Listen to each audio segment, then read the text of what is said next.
Thanks everybody for joining us today. Today our presentation and demo is mainly focusing on Firepower Management Center. So we're going to take a deeper dive into the capabilities of Firepower Management Center. My name is Dipti Himvani, and I'm the Technical Marketing Engineer for the Next-Gen Firewall product line here at Cisco Security, and I'll be walking you through the demo as well. So before I jump into the demo, and we know we have a wide audience, I just wanted to cover a little bit and give you an overview of why we're doing Firepower Management Center. So if you've known Cisco for a while, we know we have a wide range of platforms, all the way from a small, something that fits in a small SMB environment, all the way up to the data centers, with a wide range of throughputs that you can pick from. And what we recently released is our new Firepower appliances, which is the 2100 series. That was the latest and the greatest. Then we have the 4100 and the 9300 series. And this hardware kind of runs, if you know our software, it runs our ASA, as well as what we call our convert software, FTD, or next-gen firewall. So from the software perspective, to give you an idea, and if you've known Cisco, in the past Cisco had ASA, which was a stateful firewall, and then as we acquired SourceFire and got the capabilities of next-gen firewall, next-gen IPS, advanced malware protection, all these capabilities were integrated with ASA. And what we have today is what we call our convert software, or the Firepower Threat Defense software.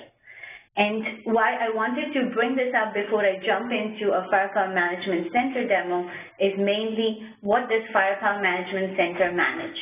To answer that question as well. So before I jump into that, I want to give you a few management options that you have here in your plate for managing the various softwares that we have running on the hardware I just spoke about. So from the perspective of this unified management approach that we're taking to manage next-gen firewall, we've recently launched in our 6.1 release Firepower Device Manager. What is Firepower Device Manager? It's an on-box management console. It sits on the device, especially focused on our low and mid-range ASAs, and it is an easy box for easy setup. It has some initial workflows in place that guides you through common security and policy tasks to help you get set up and running quickly. Then on the right-hand side, what I show here is our Cisco Defense Orchestrator, which is a cloud-based centralized policy management console. So it runs in the cloud, is now on-premise version, but it centrally manages your policies such as your ASA rule sets, your Firepower rule sets if you were running ASA with Firepower services, and even open DNS rule sets. So if you wanted consistent policies and objects across your different types of devices, this is a cloud-based management console that you could use. But our focus today, and what we're going to see in the demo, is Firepower Management Center. Firepower Management Center is a more comprehensive on-premise and available in virtual form factor as well, console, which helps you not only just do configuration management, but it also entails doing device management, event and image management, as well as built-in analytics. So it has great power, and it also helps integration with what we call our Cisco infrastructure. So we integrate with advanced malware protection, cloud environment, as well as on-premise, or our threat grid or dynamic file sandboxing environment, which is again a cloud and on-premise version, as well as with Cisco Identity Services Engine.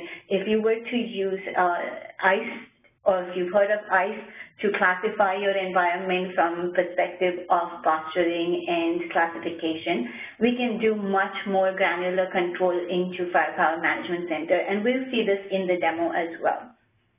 So in essence, what Firepower Management Center is, it's a multi-domain management console with very granular role-based access control that manages your firewall, next-gen IPS, advanced malware protection, all these capabilities into one centralized console. It also came with APIs for automation and integration with other third-party applications, as well as Cisco integration with what we saw with AMP, ThreadGrid, PXGrid. It has capabilities from Firepower built in, and if you've heard of our research environment, which is called Talos, it gets all the security intelligence and threat intelligence based on our research done at Talos, which are continuously kept updated in your environment if you subscribe to these services. So it does a control access and set policies, prioritizes response, helps with autocorrelation and impact analysis, as well as helps you investigate incidents. And we'll walk through one of these use cases during the demo as we move forward. So with that, you want to just understand one thing before we head into the demo is what does FMC manage? So FMC manages anything with Firepower. So if you have a Cisco Firepower Threat Defense software image running on your latest and greatest Firepower series appliances, it manages the Firepower Threat Defense software. If you had Firepower Threat Defense software running on an ASA 5500-X series appliances, then it manages that as well. And if you had Firepower services running on any of your ASA, including Firepower 5585-X series, or any of the legacy Cisco Firepower NG-IPS only appliances, then it manages that as well. So hopefully that's clear on why we're talking about Firepower Management Center and taking a deeper dive into that. And with that, I will be jumping into the demo. So what you see here is my Firepower Management Center console. It's sort of divided here in some tabs and further drop-downs on the left here for more of the control actions in terms of firewall and next-gen firewall. And on the right here is more in terms of system configuration and integrations and basic system monitoring and health monitoring of these devices, including some tools. So the structure you see at the bottom over here, you'll notice that I have something, I have my devices, which are the firewall devices, in two separate domains. So as you can see, I have a global level domain, and then I have something called, we can have further hierarchy under that, up to almost 3 levels of hierarchy of domains within that. And from here itself, you can, if you were running your, 4100 series or 9300 series in a clustering mode, you can manage your cluster from here. Or if you were running this in a high availability mode in active standby, you can manage your high availability configuration also from here. So once I have my devices imported into this domain environment, notice that the devices actually live at the leaf domain. And you can switch, as a global admin, I can quickly switch between the domains in which the devices are managed. Now, to create these domains, you go to System Domains and create the configuration. And beyond that, if you want to further establish role-based access control to who can access that domain or create some local domain users, you can go to Users and create the domains, users for that particular domain from the Users console. Now, we're going to talk more in terms of users and user activity, but before I jump on to that, let's take a look at what we can do in terms of device management. So here are my devices. Notice if I try to edit one of these devices from here, it's going to take me to this domain in which the devices live. So I have to switch my domain to go into that particular device. Now, from the device perspective, this is where you're going to do any device-specific configuration. So you can see an overview of your devices, your licensing, your system level configuration settings, what is the health policy that's assigned to it, and the management. Similarly, you can go into interfaces and configure your devices in terms of interfaces, physical, and notice your device could be running in, because it's a next-gen firewall, could be running in a routed or transparent mode, but further on your interfaces have the option that you can run it as, in passive mode if you just wanted to run it as across a span port, or you can run it as an inline mode, inline set configuration. Now, if you were to configure any routing for this device, you would come under the routing tab here and do configuration in terms of if you wanted to do static routing or dynamic routing, and we support various dynamic routing protocols as you see here. For OSPF, RIP, BGP, multicast is even supported, etc. Now, if you're coming from the ASA world and you wanted to do stateful firewall NAT configuration on this device, you would go to our NAT policy and create a new NAT policy, or edit or view this one. Now, I created the NAT policy when I was a global admin, so I can view this NAT policy, but do not edit it if you notice from a local admin location. So you can see this is our NAT configuration. You can edit it, you can change it, you can see it, and from NAT perspective, we pretty much covered everything that was supported on the ASA side of things on our next-gen firewall or the Firepower Threat Defense software image. You can create your manual or auto NAT.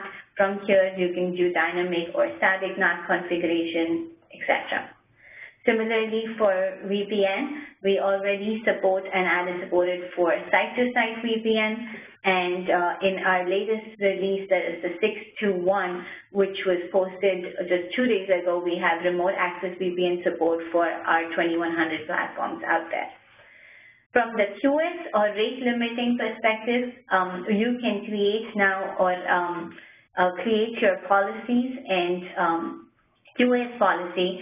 With this integration, now you're able to create your rules or QoS policy based on different criteria, not only just the 5 tuples that we're used to, but also based on users and applications. So if you wanted to limit applications such as multimedia and have a limit on how much your download or upload speed could be, you can configure all that per interface on our from our QoS policy platform, and so forth. Now, after you've done most of the device level settings, the next obvious step you do is your access control policies. So you can go into policies and access control, and for convenience, I have opened the tab here, so I'm going to walk you through this tab instead. So in access control, notice the structure that you see here is because we support what we call policy inheritance. For policy inheritance, you'll notice that you can, as an admin, have a global policy, access control policy, which is common, company-wide or organizational-wide. But at the same time, for certain devices, you can have your local policy or local rules for that particular local firewall. And by the way, this can be leveraged in terms of domains as well. So you can have a global policy at a global domain level, and then you can have your local policies at your local domain level as well. So you can notice if I try to edit one of these, you will see that it almost acts as a wrapper behind that. But before I jump into editing one of these policies, another concept that really helps reuse of these policies and rules across your organization is obviously with objects, but objects with the capability of doing object override. So before I jump into editing this policy, let's walk through what we call objects override. So if you notice here, I'm going to open my object screen in just a minute, and you will see that I have a bunch of objects defined here as, say, for example, network objects. Now, one of these is over here, you see task 2, which is showing that I have an override of 1.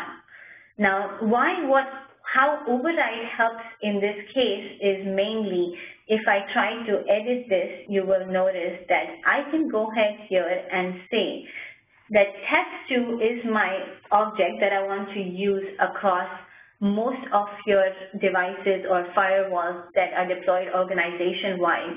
But on one particular firewall, this same object, which is in my case test2, or you could call it something like a database server, has a different value, which means organization-wide the content of that object is, say, a certain IP address A, but on this particular NGFW virtual, which I have somewhere else in my East Coast environment, the content of that object differs.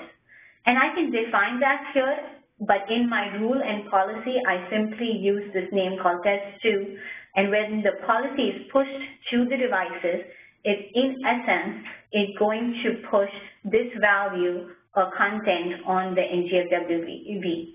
So what this enables is really helps you reuse those rules or policies across various types of or various firewalls in your environment that you might have without making different policies for them. So now let's go ahead and edit one of these policies that we create. Notice we can add a rule, and this is our unified access control policy screen. All the other policies that augment this particular unified access policy screen can be defined in one of these drop-downs.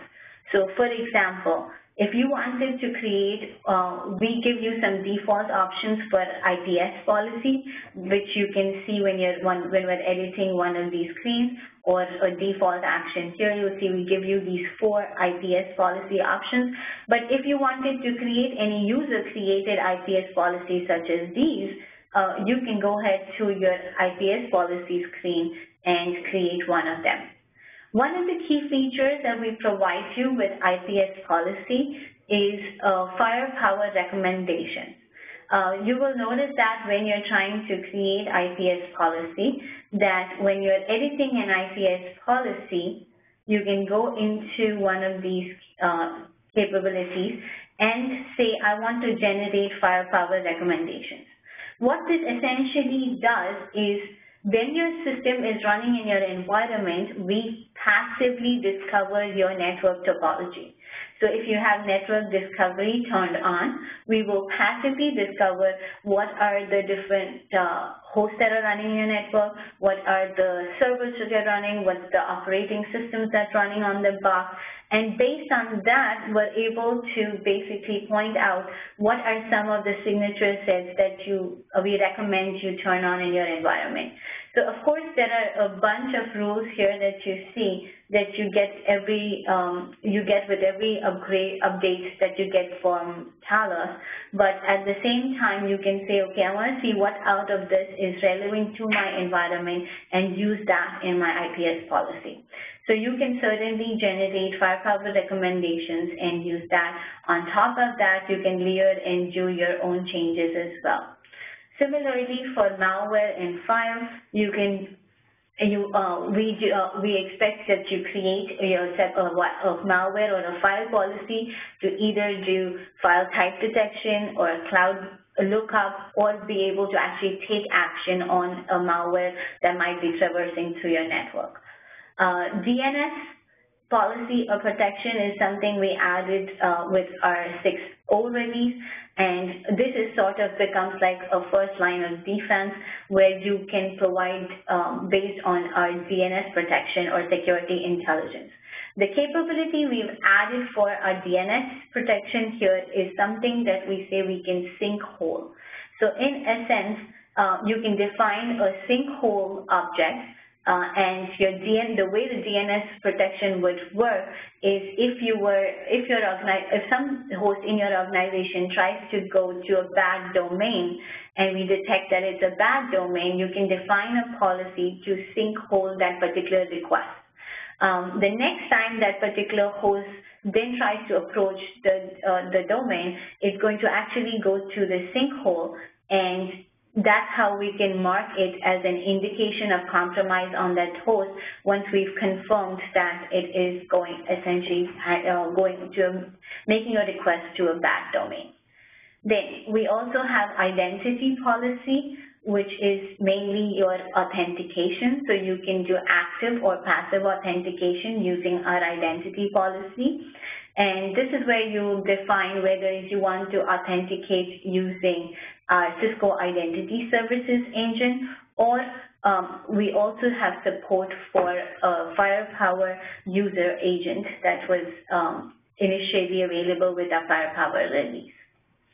Similarly, for SSL decryption, so if you wanted to enable decryption of HTTPS traffic, for example, you can define your rules as to which traffic you want to decrypt and which traffic you do not, and if you wanted to exempt such as financial applications from being decrypted, all that kind of control you can define in your SSL traffic. Pre-filter, this is a new capability which was essentially added because of our integration with, when we brought ASA and Firepower together, calling it Firepower Threat Defense Software Image, there was an architectural change specifically made for that purpose, and that's where we've introduced our pre-filter policies. The key advantages of our pre-filter policy is if you wanted if you had traffic running into your network which you completely and 100% trust, and you don't want to apply any advanced inspections that would be applied in our access control or using our SNART engine, then you can define that traffic in a pre-filter fast classification. The other advantage you get with our pre-filter policies is tunnel policies. So what you can do with our tunnel policies is, if you remember from the ASA was, we can look at the outer header of the package and apply inspection and advance the policy to that. Versus on the Firepower, we used to look at the inner header of the packet and apply tunnel policy to the tunnel. But now in the pre-filter, you can do that and apply your outer header control, as well as in access control, we can do the inner header control. So in essence, we brought the best of both worlds together into one management console to be able to apply to the next-gen firewall.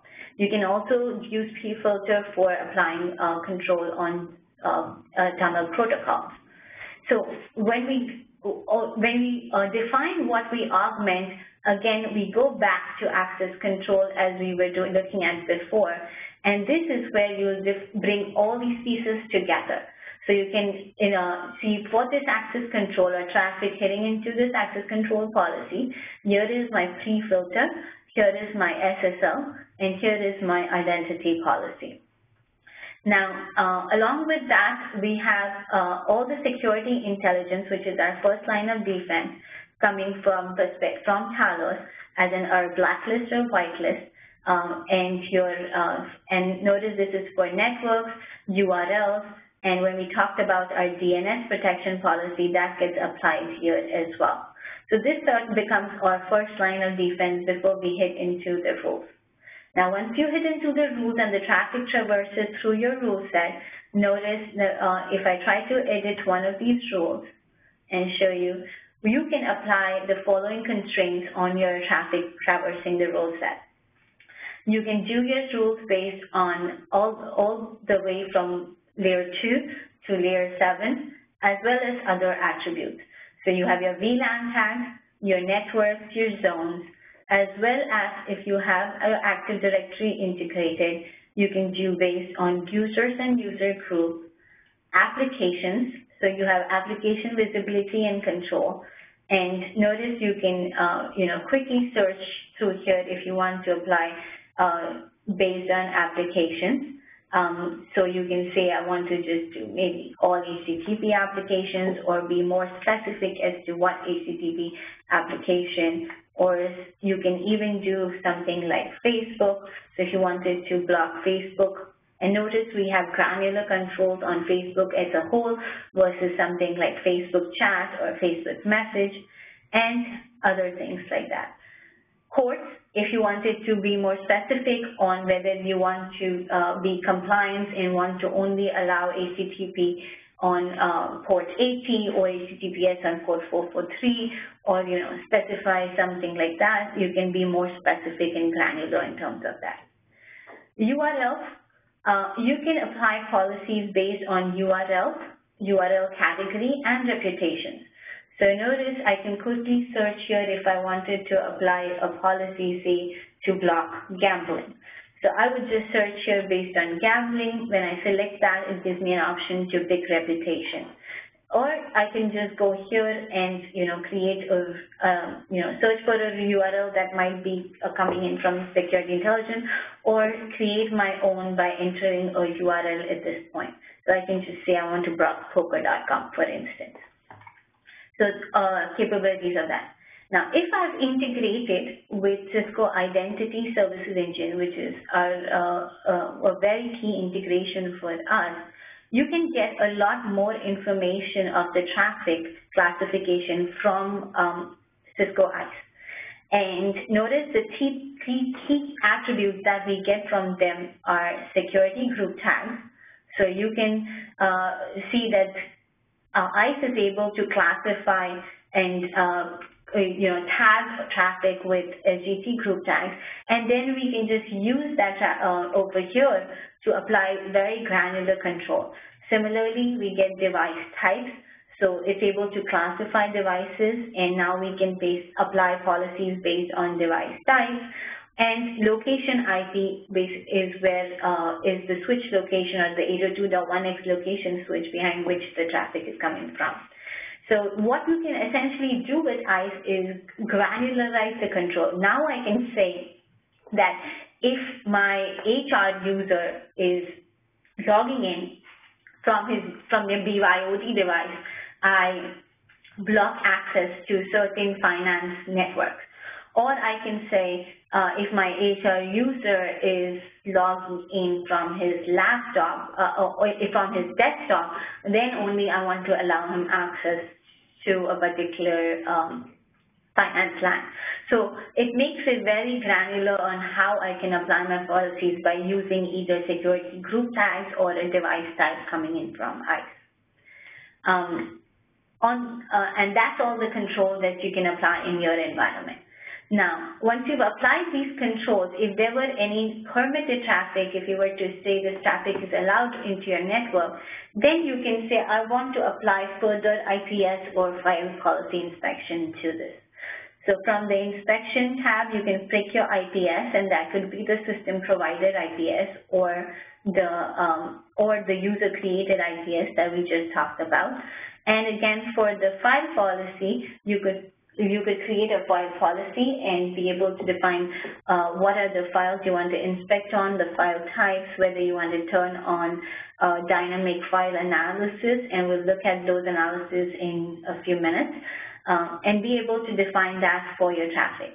Once you've saved this into your access control rule, that's how the rule set will be applied. Now notice here you do see a wrapper here that I have, and this is because of policy inheritance. If there were any rules that were in the global policy or the global top-level hierarchy, policy hierarchy, you would see that in the mandatory section here or the default section over here. The reason we have by default the mandatory and the default section is to enable the user to do two things. Now, if I were a local admin and if somebody at the global admin level wanted to definitely enforce certain rules company-wide, he would put the rules in this global demo policy mandatory section. That way, when the traffic is getting traversed through your device, the rules are applied from top to bottom, and you will be able to, the rules that are in this mandatory section will be enforced. versus if I were to give the local admin a little bit of flexibility where the rules are applied, but he has the capability to override that rule for a certain period of time or something, I could go ahead and add a rule as a global admin in the default section. That way, if, say, for example, he wanted to, ICMP debugging was blocked company-wide, but for some reason he wanted to just turn it on and debug something in that local branch office, he could always add a rule in his mandatory or default section temporarily and be able to override what was written in the default section. That's why we have the mandatory and default. You also have the flexibility to go ahead and create your own categories and customize this category as per your own requirement, as well as we have something called rule conflicts. So when you turn on rule conflicts, what we see is if there were any rules that were preempted or redundant or shadowed, this would show you, there would be an exclamation mark next to the rule, which would show you if those rules were redundant or shadowed, which means it's never going to be hit or it's already part of another rule. So you can define all those controls from your rule set. And if you turn on logging here, it will log all your events into one of these analysis events tab, and we'll walk through that in just a minute. So default actions, again, if none of the traffic doesn't hit any of the rules, you pick your default action. You're a firewall, you're most likely going to do a block, versus if you're running this as an IPS, you kind of probably do an IPS policy or a from-based policy. So that's all about how the controls of things come together. Now, I know I talked about ICE, and I wanted to talk about one more thing regarding ICE, and which is more, it's a two-way street when we integrate with ICE. We get information from ICE, so we get information that we just saw in our controls here from ICE, and when ICE authenticates the user. So what we'll see essentially is information on user activity. So let me go to the user activity screen here. Notice under users, user activity, and under users, you'll see all the information of the users logged in and all the attributes that are tied to it. Now, what we can do also from Firepower Management Center is tell ICE to remediate a particular endpoint if we determine that there's some malicious activity going on with that endpoint. And you can do this from our policies, correlation policies, and our remediation PXGrid module. So if you notice under actions here, you can see we have remediation modules, and one of the remediation modules is PXGrid.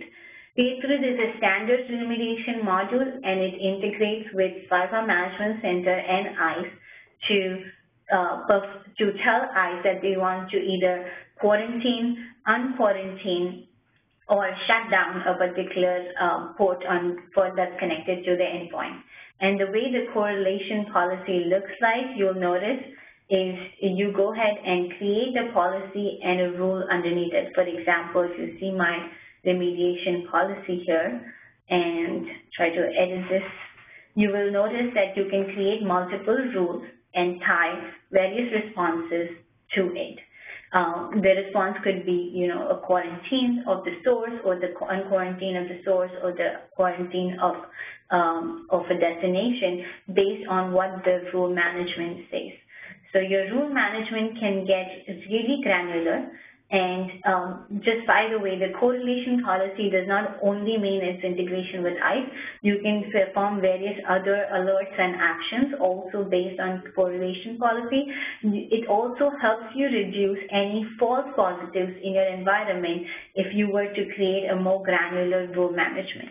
So for example, I could say I want to create a rule for my correlation policy, and notice that we have various options. We can select the type of event. So for example, if I say if it's if an intrusion event occurs and it meets the following conditions, and you can add a condition or add a complex condition, and you can say, if I'm protecting some critical network, or I'm I have some impact flag of one, and we'll talk about impact flag in just a minute, or we have a subnet or that we want to protect. We can pretty much say the destination IP is or is in category, and be able to create a much more granular rule which will specify on what qualification you want to generate a correlation event or an alert based on that.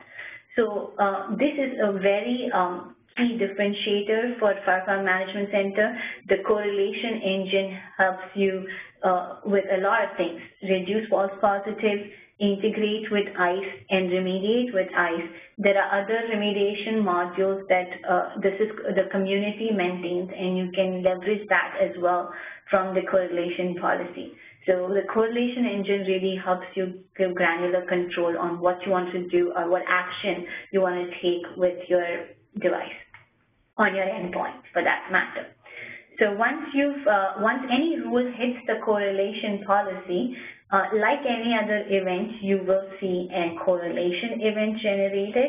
But notice, because if you see any of the other events, say for example a connection event, that was like a dump ground with all the possible connection events. With correlation events, you're making it more specific to only alert on or event on something very specific or critical in your environment. And now, based on this correlation event, you can trigger the responses that we had created from the actions to tell ICE whether you want to quarantine that endpoint or unquarantine that endpoint. Similarly, you can do it on any of the types of events. For connection events, IPS, malware event, any of these based on events, you can generate or trigger a correlation event with the different conditions and traffic profiles as well.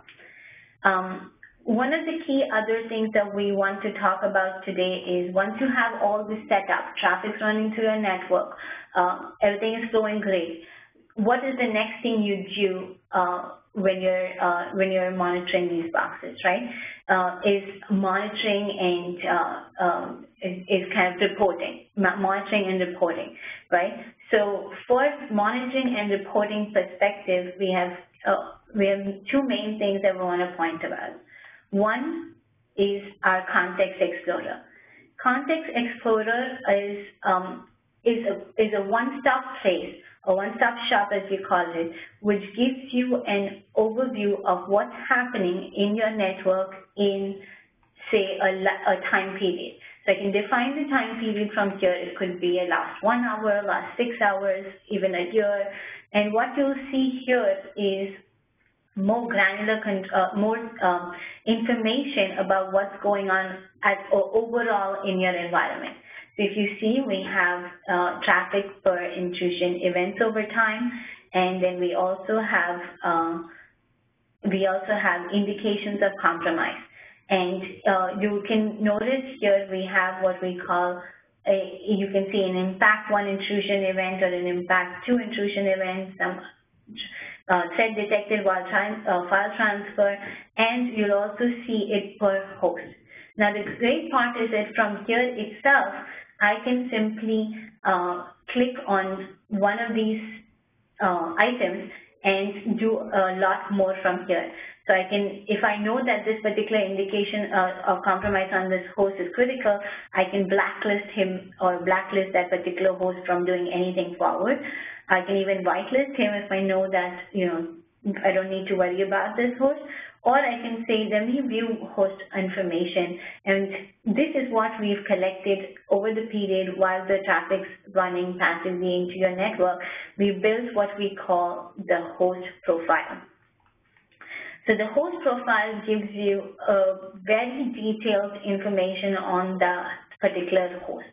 What device it is, what host type, what was last seen, who is the current user, what are the different indications of compromise that occurred on it, which made him go to like almost the top level here, what operating systems he's running, what applications, the user history, the attributes and host criticality, the host protocols, whitelist violations, any other malware detections that happened on this particular host.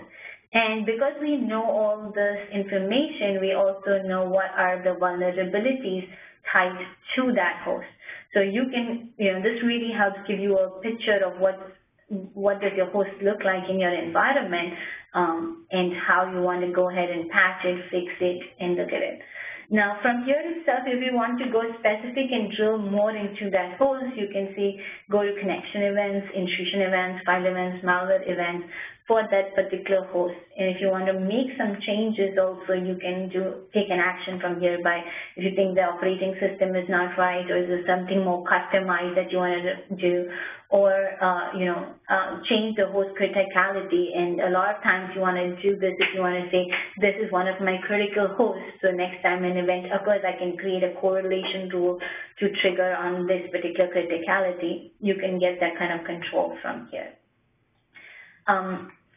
The next block here you see is network information, and like we mentioned, we've learned all this passively and collected all this information for the operating systems, traffic by source IP, destination IP, by zones, by access control, and SSL. Application protocols, again, you can see most of your traffic by like risk in applications, IPS by risk in applications and hosts into these charts. You can even change the charts to go to client application or web application from here and get more of a different view if you want to do that. The other thing you can do is if you can want to switch between the business relevance versus risky applications, you can switch this graph as well from here. Similarly, for security intelligence, you can do by category, source IP, or destinations and get more information from there, and also intrusion event. Now, when we say we categorize intrusion events into impact levels, we're essentially helping you do autocorrelation based on what we know from your network and what kind of attack we see happening for this malicious activity. So for example, if you were running an Apache web server in your environment and then the attack was against an Apache web server, we would tag it as an impact 1 attack or impact 1 event. Versus if you were running an Apache web server and the attack was against, say, IIS web server, which you still have the service running but not the exact service, we would call it an impact 2 attack, and you could draw further you know how to prioritize your day based on what you're looking at in terms of impact levels. So we help the SOC or the NOC to basically be able to prioritize their day-to-day activities just by looking into or monitoring from the Context Explorer as well. And then, of course, you have by priority, by top targets, zones, etc., on event details as well.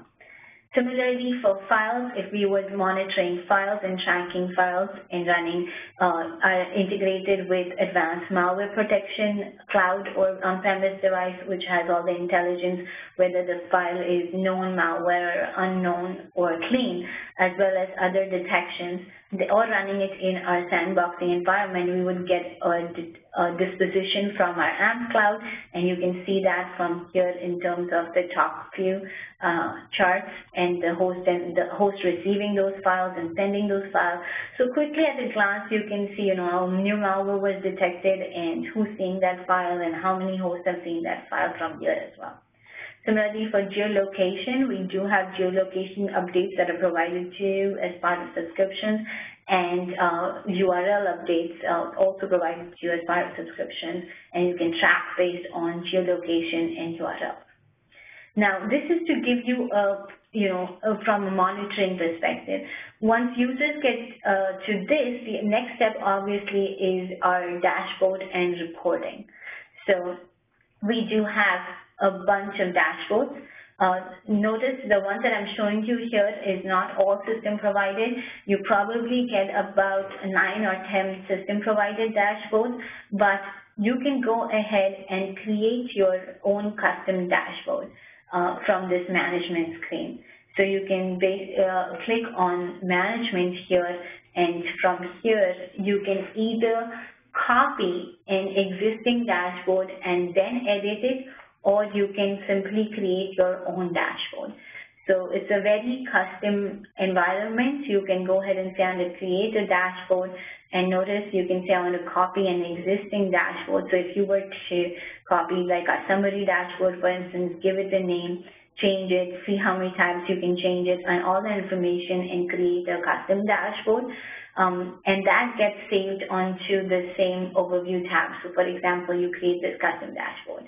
Now once you created the custom dashboard, you can go ahead and edit these widgets.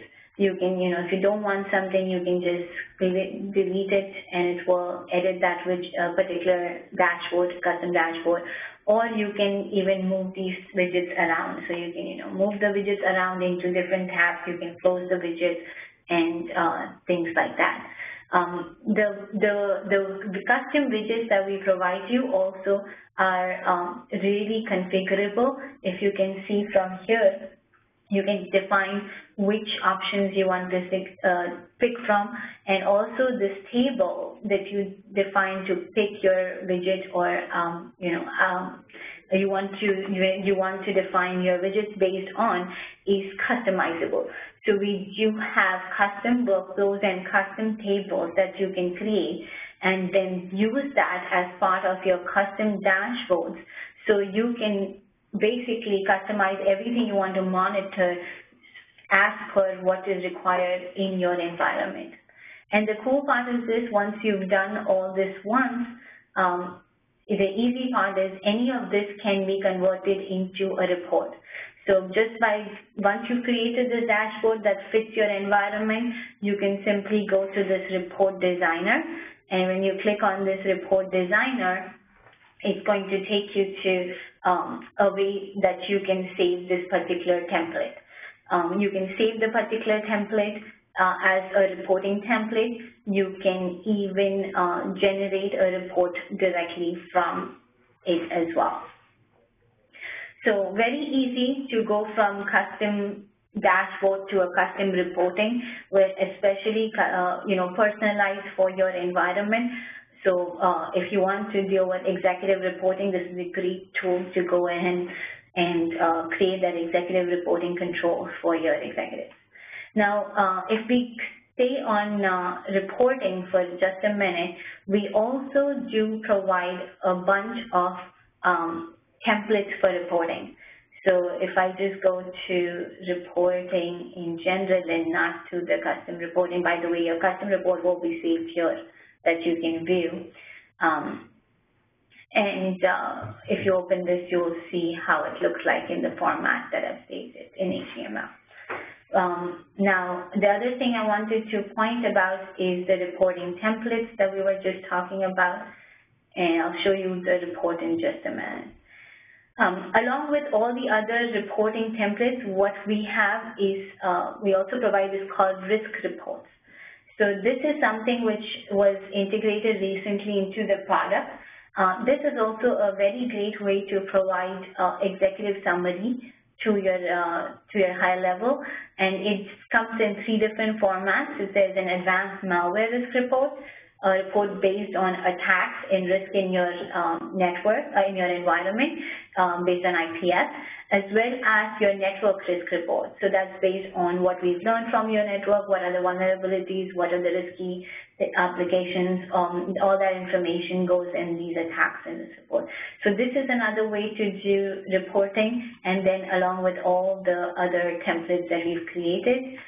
Custom report is what we just talked about, creating from a dashboard, for instance. And the custom report will have everything that we've just saved on from the dashboard. So as you can see, a very good and customized, personalized experience for dashboard and reporting. Now, let me take a step further into analytics. Now, if you were to monitor from our, say, one of the dashboards, right? For instance, we were in the summary dashboard. And if you wanted to if you were a software analyst person monitoring from our summary dashboard, and you see a new threat activity occurring into, for some reason, say, let's pick malware, for instance, over here, right? Notice that from here itself, I can pretty much say, oh, I see a new malware come into an increase in number, I can open in Context Explorer. What happens when you open this in Context Explorer is your entire Context Explorer gets filtered based on that particular threat name or malware threat that we just tracked. And this gives us, the tool part is the Context Explorer has this capability of getting filtered and providing contextual information on only what you're looking at this point. So it will give you, everything that happened in your environment tied to that threat. The traffic, the different hosts that have seen that traffic, the destination source IP of that traffic, the application that was used for that particular type of traffic, and the file information as to what was the threat name, whether it was a malware, what are the top file names that are tied to that particular threat name, because threat name is what we're giving you. The host sending and receiving those different file types. And, the countries that we've seen sending those file type or event, and the URL information. So you saw this Context Explorer automatically get filtered, providing contextual information around what we're wanting to drill into analytics. Now, from here onwards, I can say, okay, I want to drill further into this particular threat or malware, and I can just say, click on this and say drill into analysis. What this essentially would open is one of our eventing tabs, which is the Files Malware Event tab, but filter that again with the search constraint of that particular threat. It gives you a list of files of what are tied to that particular malware, and the SHA-256 of the file, which was used basically to query our AMP cloud. So querying our AMP cloud is what gives it a disposition back based on the SHA-256, the file type, the file count. It gives you all that information, and if you see anything that's like a red circle here, means it's a malware and you want to click to view the file trajectory. Now, if I click this to view the file trajectory, what it essentially opens is a network file trajectory for that SHA. Now, this is another very great integrated tool in our Firewall Management Center. Just by looking at this tool, you can see the host or the base 0 where the file entered the network, and how the file has traversed from that host to the other, so forth, which are the different files that different hosts that they have seen this file, and basically gives you a view of which all hosts in your environment could be compromised because of this file. The different file types, and gives you more further details into events here. Now, this is demo data, so I have known malware and the files transferred are like from one host to the other. But if this was a 0-day malware, and just keep an eye on the notations that you see here, because that becomes essential. If this was, say, for example, a 0-day unknown malware, you would see something like that for the host entering the network. And the file traverses, maybe we don't know on day 1, day 2 that this is malware. But because we're querying against the AMP cloud, and we have something called continuous querying and retrospection built into our AMP environment, what essentially is happening is we keep that file even though it's clean in our query list, and if for some reason or some other organization finds out that this particular file is now malicious, the AMP cloud is updated, our Talos is updated, and if you were using, then the next time your environment tries to query for that file, we will get a new disposition from AMP with a retrospection event saying, hey, the disposition of this file is now changed to malware, and I'm going to mark this file as a malware, and all the hosts that have seen the file, you'll see a red circle there on all those files when you get the retrospection event, and all these hosts that have seen that file will be marked as an indication of compromise. So right from this view, you can get all the information that you need to go and take in corrective action on which host and how. and which ones have seen that malware, and the different file types have seen, and so forth. Now, if you were to use AMP for endpoints, because we do have AMP for endpoints that is available for the endpoint, and the endpoint was also talking to the AMP cloud, and they realized that the file has changed disposition to malware, we would go and quarantine that particular file on that endpoint, and you will see a quarantine event from the perspective of AMP endpoint, come back into Firepower Management Center. So Firepower Management Center also integrates with AMP and AMP for endpoints to learn that that particular file was quarantined on that endpoint, and hey, here's the file, AMP for endpoint event. So you could have created a correlation policy to say, hey, if the malware was detected and it was generated by AMP for endpoint, then I want to tell ICE to quarantine that particular endpoint. So you can close the loop on how you take an action all the way from prevention to detection to closing the loop in a completely automated fashion. Now, right here on this trajectory, if we see, we also see something called a threat score. Now, what is the threat score? The threat score is something that we define in terms of low, medium, high, very high, and it is returned if you run this file through our sandboxing environment. So if you have dynamic file analysis checked on your file policy, we will submit this file for running in our sandbox environment, and we will get a score from them in terms of low, medium, high, very high into Firepower Management Center.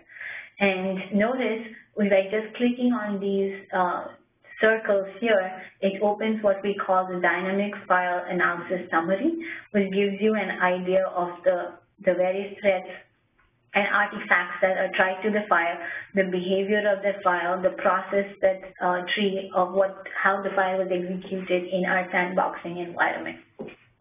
And along with all this, you can, if you're really curious to see what's happening in ThreatGrid, on the cloud side portal, you can view full report and be able to, this will open basically our ThreatGrid portal, which is a much more detailed analysis report on that particular file.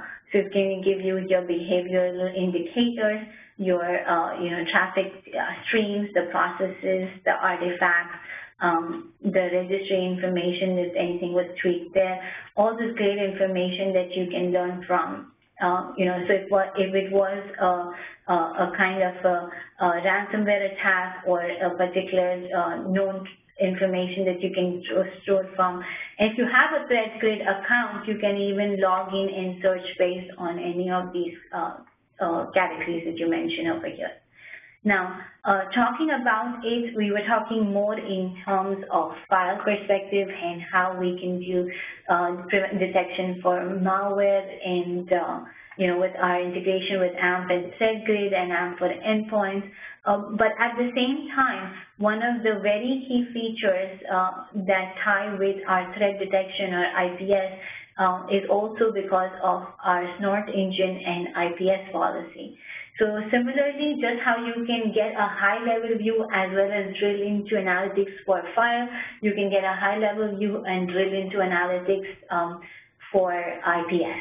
You could have started from your, dashboard or Context Explorer, whichever one you're looking at monitoring, and drill into analysis, which would take you to this IPS events or IPS screen. You can further drill into analysis by going from here to, say, the table view, or by just clicking on this arrow here. The table view gives you a little more detailed information on what that particular event or signature match was look like, and it will give you information on a lot more information on the impact level, the results, the source and destination, the message, all this great information about that particular IPS match or signature that you got into your environment. And from here, if you were more curious and wanted to really see what happened in Snort or what impact was triggered, you can click on the download arrow or if you were to track one particular event, or you can even go to the packet level from here, which will give you the packet level information for all of these events that you're seeing. And once you trigger into that, you can drill almost at the packet level for that particular event. You can even see what was the snort rule that was triggered that generated that event. You can see what actions were taken. You have links to all the documentation from here. You can set certain thresholding options, as well as if you wanted to go dig deeper into the packet, you have that capability. So that is what our Firepower Management Center brings to you from a perspective of configuration, eventing, analytics. We have a lot of custom tools built in over here. We have some lookup tool for geolocation, and we've also added URL to it. We have some great tools here built in for your backup, restore, import, export, scheduling, as well as some debugging tools that are built into our health monitoring screen. You'll see for packet tracer and packet capture. You can even run some show-level debugging commands from within Firepower Management Center. So we have great options for you to go ahead and play around with our Firepower Management Center, and hope that this tool suffices what you're looking for.